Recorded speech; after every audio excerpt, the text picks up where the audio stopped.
She looked me dead in the eye and said, "I needed a real man," then smirked like she'd won. But when my closest friends sided with her, I didn't explode. I vanished. What happened next? Let's just say karma hit like a freight train, and I didn't even lift a finger. It was a Thursday night when everything shifted. Jacob Reynolds had always lived a simple, grounded life in Austin, Texas. At 29, he wasn't flashy or loud. He was steady. He worked as an IT specialist for a local tech firm, paid his bills on time, and never missed his niece's birthdays. Life wasn't perfect, but it was predictable, and he liked it that way. For 3 years, he'd been with Sarah Mitchell, a driven marketing manager who thrived on fast deadlines and late-night brainstorms. They had plans, maybe not carved in stone, but real enough. Shared rent, weekend trips, and long talks about starting something bigger together. But for the last few months, something had changed.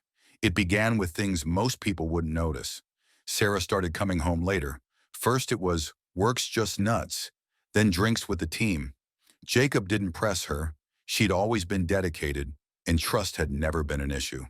But then came the new perfume. Sharp, unfamiliar, clinging to her skin even after midnight.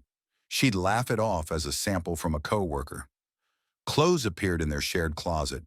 Sleek, expensive ones Jacob had never seen before. Again, he didn't question it. Maybe a shopping spree, maybe nothing. But the biggest red flag, her phone.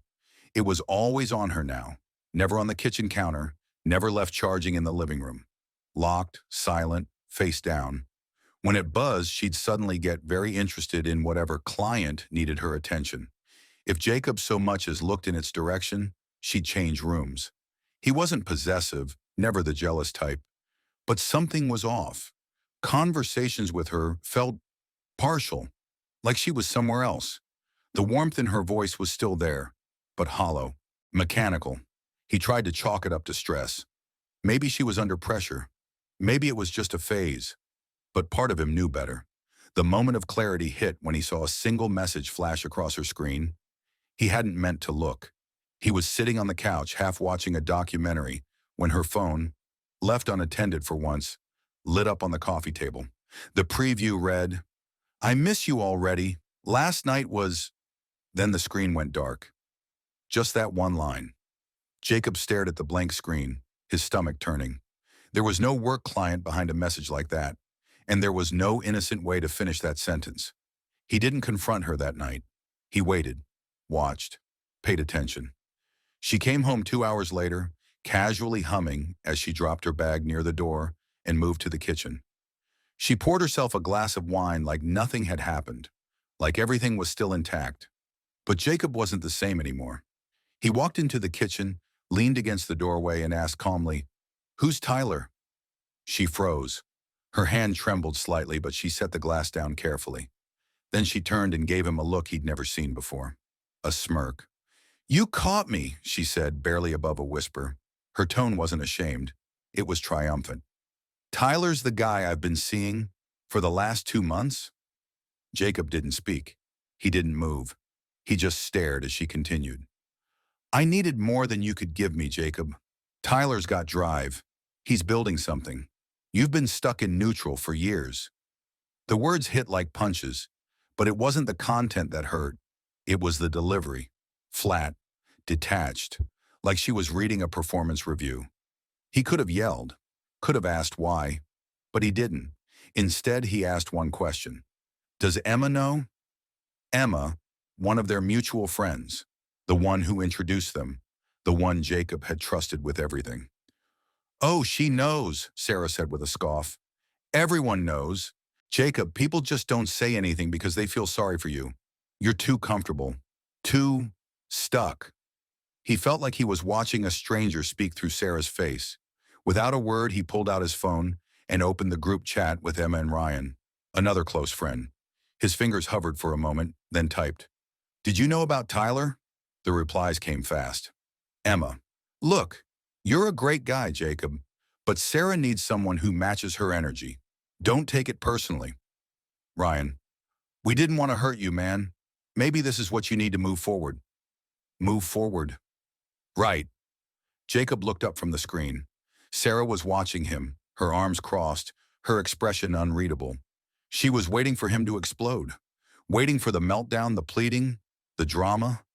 But Jacob didn't give her any of that. He just smiled. Not fake, not bitter, just peaceful. He turned, walked to the bedroom, and pulled out a duffel bag, one he always kept packed for emergencies. Laptop, keys, a few clothes, no drama, no begging, just silence.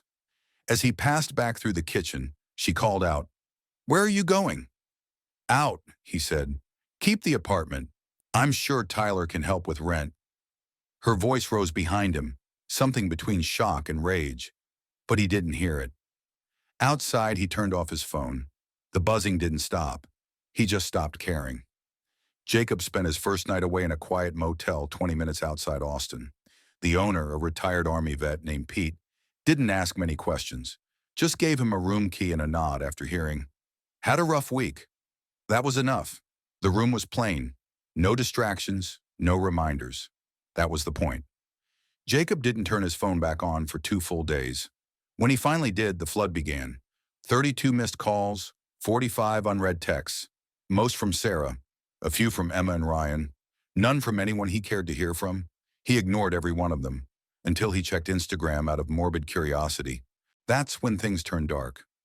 Sarah hadn't just moved on, she'd started rewriting history. Her newest post was a picture of her looking tearful, captioned, "Healing from years of emotional abuse. Never again." The comments were full of sympathy. People Jacob barely knew were offering her strength and support. Others were tagging him with veiled accusations, gaslighting, manipulation, even financial control. Then came the video. In it, Sarah sat on the edge of their old couch, tearfully explaining how Jacob had isolated her, made her feel small, and controlled the money. She even claimed he'd forced her to split rent, despite making more than her. Jacob nearly laughed. That last part? That had been Sarah's idea. From the start, she'd insisted on splitting everything. 50-50 or I lose respect, she'd said on day one. He'd agreed because it made sense, because he believed in partnership, not power plays. But now she was weaponizing it. Still, Jacob didn't respond. Not publicly, not privately. Instead, he went to work, kept his head down, and focused on the one thing he could control, his next move. That peace didn't last. An email from a colleague, Alex, landed in his inbox. "You might want to check with HR. Something's going around." Jacob's stomach dropped. Sure enough, HR had sent him a vague but pointed email about recent behavioral concerns. No direct accusations, no names, but the timing was no coincidence. That's when it hit him. Sarah's lies weren't confined to social media. She was trying to ruin him professionally too. It would have been easy to lash out, to post screenshots, expose her lies, start a war. But Jacob didn't want revenge. He wanted closure. So he gathered receipts. Quietly, every text, every shared email, voice recordings he didn't even remember saving. He compiled a neat digital folder labeled "In case it comes to this." Then he sent it to the one person who'd always played it straight, Mark Kavanaugh, the head of HR. A no-nonsense guy, 5 years from retirement, allergic to office drama. Jacob's message was short and calm. "Since I've been named in a few rumors lately, here's the full context. I trust you'll handle this however you see fit." Mark replied 2 hours later with one line, "Got it. Appreciate the clarity." That's when the dominoes started to fall. Within 48 hours, Sarah's department was under internal review. A former coworker had come forward with her own complaint, unrelated to Jacob, but triggered by Sarah's video. Then someone mentioned Tyler, and suddenly, Sarah and her new boyfriend weren't just dealing with relationship drama. They were facing serious HR scrutiny. Turns out Sarah had been collecting dirt on coworkers for months. Screenshots, gossip, even fabricated emails. She used it to manipulate promotions and intimidate rivals. Tyler had backed her, covered for her, and even submitted fake expense reports. Corporate didn't care about the affair, but they cared about the mess. Legal got involved. IT audited their devices. And just like that, Sarah and Tyler were escorted out of the building with boxes in hand. Jacob watched it all unfold from a distance.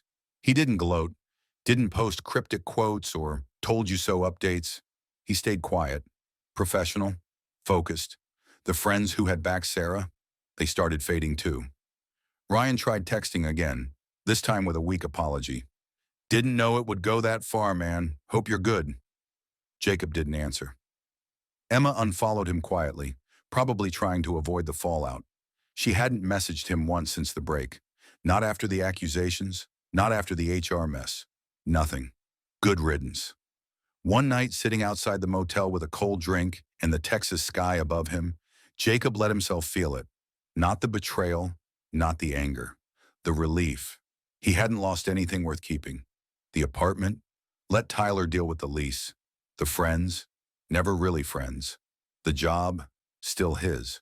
And more, his boss had recently asked him to step into a senior tech role, citing unshakable professionalism during a tough time. He hadn't begged. He hadn't fought. He'd walked away. And somehow everything had fallen exactly where it needed to.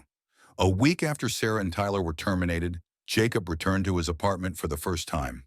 Not to reconcile, not to talk, just to retrieve a few forgotten items, a toolbox, some personal documents, a few things in storage. He had arranged to go when Sarah would be out, but life rarely follows schedules. She was there. The front door opened before he knocked. Sarah stood in the frame like she'd been waiting. "You look like hell," she said. Jacob didn't respond. He stepped past her, calm and silent. If she thought she could bait him into an argument, she was wasting her breath. She followed him inside. "They turned on me," she started, leaning on the kitchen counter like nothing had changed. "Emma won't even return my calls. Tyler's family blocked my number. Can you believe that?" He ignored her. "I thought we were honest with each other, Jacob," she pushed. "You didn't have to get me fired." Now he turned. "I didn't," he said flatly.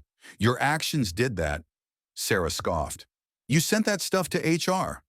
"I sent the truth." He finished collecting what he came for and moved toward the door. "That's it?" she asked, arms crossed. "You're just going to walk away like it never mattered?" Jacob paused. "It mattered, until you made sure it didn't." And with that, he left. For good. Later that day, a new email from HR hit his inbox. An official apology. Not for what had been said, but for how it had been handled. They offered support if he needed legal protection.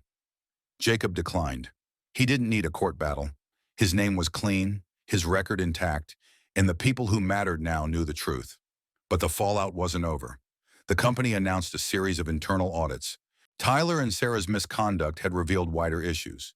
Abuse of corporate cards, falsified reports, employee intimidation. The CEO made a statement about accountability and change. Several managers resigned or were reassigned. The firm brought in a third-party agency to clean house. What began as a personal betrayal had turned into a corporate reckoning. Outside of work, the narrative shifted too. People who had once echoed Sarah's lies started deleting their comments. A few messaged Jacob privately. Weak apologies, half-baked justifications. He ignored them. But one message stood out. It came from Ava, a woman he'd met once at a team-building seminar, months before the breakup. They'd talked briefly then, just small talk, but she'd remembered him. "I saw what happened," her message read. "You deserved better. If you ever want to grab coffee, no pressure." Jacob didn't respond immediately. He wasn't ready, not for anything serious. But the message didn't feel like a lifeline or pity. It felt real. He replied the next day, "Thanks, coffee sounds good." Meanwhile, Sarah's online presence vanished. Instagram, gone. Facebook, deactivated. LinkedIn, scrubbed clean. No trace of her new job because there wasn't one. Word had spread through the industry. No one wanted the risk. Tyler had tried applying to startups out west but ran into the same wall. One company even posted an internal memo warning recruiters to avoid recent applicants involved in ethics violations. From golden couple to toxic baggage, in less than 2 months. Jacob didn't revel in their downfall. He didn't need to, but the silence was satisfying. At work, he took on his new role quietly, no announcement or celebration. He was trusted now, seen as someone who handled chaos with grace. His colleagues treated him with a new kind of respect. The kind earned when you stay steady while everything burns around you. He and Ava met for coffee, then dinner. Slowly, cautiously, they got to know each other. No pressure. No expectations. Just two people sharing a little space in a quieter chapter of life. He didn't tell her everything at first. Just the highlights. But she listened. Really listened. When he eventually did tell her about Sarah and Tyler in the smear campaign, she didn't react with shock or pity. Just understanding. "You didn't let it change you," she said. "That's rare." He didn't have an answer for that. But she was right. Sarah had tried to break him publicly. Tyler had tried to bury him professionally. Their friends had chosen sides, and chosen wrong. But Jacob had stayed silent, stayed sharp, and let the truth do the work. The storm didn't take him down. It cleared the air. Now he could finally breathe. By the end of the month, the fallout was visible to everyone. Sarah's reputation wasn't just damaged, it was gone. Her carefully curated image, the one she'd cultivated with filtered selfies and motivational captions, collapsed under the weight of her own actions. Word had gotten out beyond their company. A former colleague from another firm had shared Sarah's HR case details anonymously on a professional network. It didn't name her outright, but it didn't need to. People knew. Industry circles talk. Recruiters stopped calling. She applied for jobs anyway, over a dozen in the first week, but no one responded. A few ghosted her after the first interview. One rejection email bluntly stated, "We've decided to pursue candidates whose professional history aligns better with our company values." Tyler fared worse. He had quietly tried to distance himself from Sarah after the firings. Unofficially, he told friends he was blindsided by what she'd done, claimed he had no idea she was manipulating coworkers or falsifying documents. But screenshots proved otherwise. He'd been in on it, editing reports, backing her stories, even submitting expenses for trips they never took. When it all came out, Tyler's wife, whom he'd been cheating on, filed for divorce. She took their two kids and moved to Denver. The custody battle was swift. Tyler didn't fight it. He couldn't. His credibility was shattered, and his financial future was uncertain. He moved in with a cousin in San Antonio. That's where the trail ended. He stopped posting, stopped replying, disappeared from every platform Jacob checked. Sarah tried to salvage what she could. She reached out to old contacts, people she'd once mentored, asking for introductions or referrals. Most ignored her. A few politely declined. No one vouched for her. And then she started messaging Jacob again. It began subtly. A one-line email. "I hope you're okay." Then a longer one a few days later. "I made mistakes. I know that now. If there's a way to talk, I'd like to try." Jacob didn't answer either message. It wasn't bitterness. It was clarity. He finally saw Sarah for what she'd always been: calculated, self-serving, skilled at reinvention. But this time her charm had limits. She couldn't rebuild the same way she used to. People had seen behind the curtain. The damage was public and well documented. And Jacob? He was doing better than ever. He'd settled into his new role at work. The promotion came with more responsibility, but also more freedom. His projects were high visibility now, and his input was trusted across departments. Co-workers treated him with quiet respect. Some apologized for doubting him early on. Others just changed their behavior. Less gossip, more support. Ava became a regular part of his life. Not a replacement, not a rebound, but something genuine. Their relationship grew slowly, organically. They didn't rush into anything. She didn't press for details about the past, but when he offered them, she listened without judgment. He told her about the motel, the silence, the nights he stared at the ceiling, wondering how it had all gone so wrong. And she didn't respond with cliches or comfort. She just said, "You walked through it. That's what matters." One day Jacob received a message from Emma, the first since the breakup. It was long, apologetic. She admitted she'd believed Sarah's version of events too easily, said she was ashamed of how she and Ryan had handled things. She asked if they could meet for coffee. Jacob didn't reply. He read it twice, closed the message, and moved on. Some bridges shouldn't be rebuilt. Emma and Ryan had picked their side when it counted. They hadn't just stayed silent. They'd validated Sarah's lies, stood by while she tried to ruin his life. Now that the dust had settled, they wanted to crawl back as if loyalty was temporary. Jacob had learned something important through it all. People show you who they are when there's something to lose. And once they've shown you, believe them. His life now was smaller, but sharper. Fewer friends, less noise, more truth. He still passed by the old apartment sometimes, on his way to the gym or a meeting. The building looked the same, but he felt nothing. No anger, no regret, just a quiet recognition of a chapter closed. Sarah never got a response.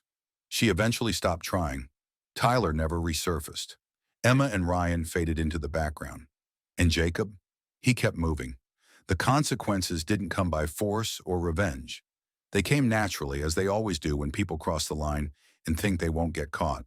And he hadn't needed to raise his voice or strike back. He had simply stepped aside and let the truth do its work. 3 months passed. Jacob didn't measure time by the calendar anymore. He measured it in peace, in sleep without interruptions, in days that didn't start with anxiety or end with confusion. He no longer waited for a text that never came, or checked social media to see what lies were being told about him. Life was quiet, and for the first time in years, that was a good thing. His new apartment was smaller, but felt more like his. No shared keys, no guessing games. He decorated it with purpose. Functional, clear, uncluttered. He'd chosen every item himself. There was something healing in that. Work was steady. No drama, no whispers behind closed doors. His co-workers had stopped tiptoeing around him. He was part of the team again. Just Jacob, no scandal attached. Outside work, things with Ava had grown deeper. They didn't rush. No declarations. No pressure. They simply showed up for each other. Dinner after long days, late-night talks, honest laughter. Ava didn't treat him like someone broken or fragile. She treated him like someone real. That was enough. One Saturday, they drove out to a hiking trail Jacob used to visit before everything fell apart. He hadn't been back since the breakup. As they walked, Ava asked him something simple. "What do you want next?" He didn't answer right away. Not because he didn't know, but because for the first time in a long time, the answer wasn't about proving anything to anyone. It wasn't about revenge or recovery. It was about building forward. "I want a life that doesn't depend on anyone's approval," he said, "and people I don't have to doubt." Ava nodded. "You're already there." The moment stayed with him. He realized then that revenge had never been the goal. Not really.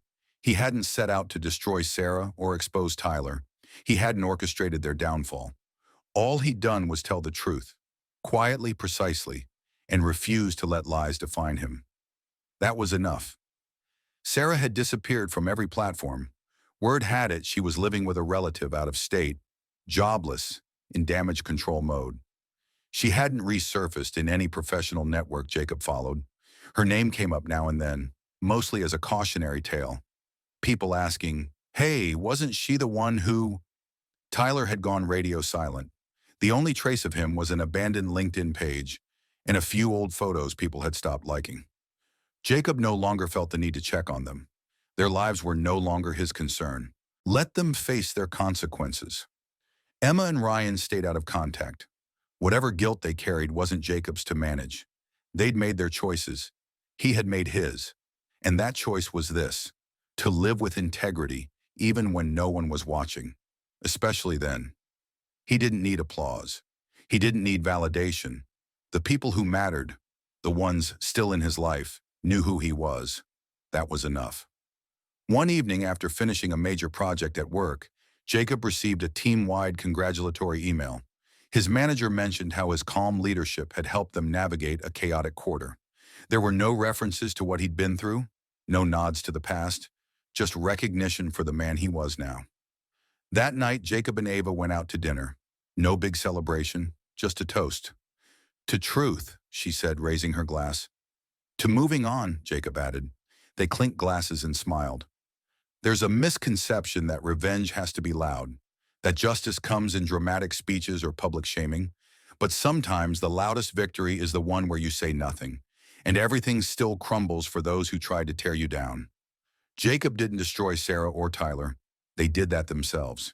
He didn't need to scream, post, or plot. He just walked away and built something better.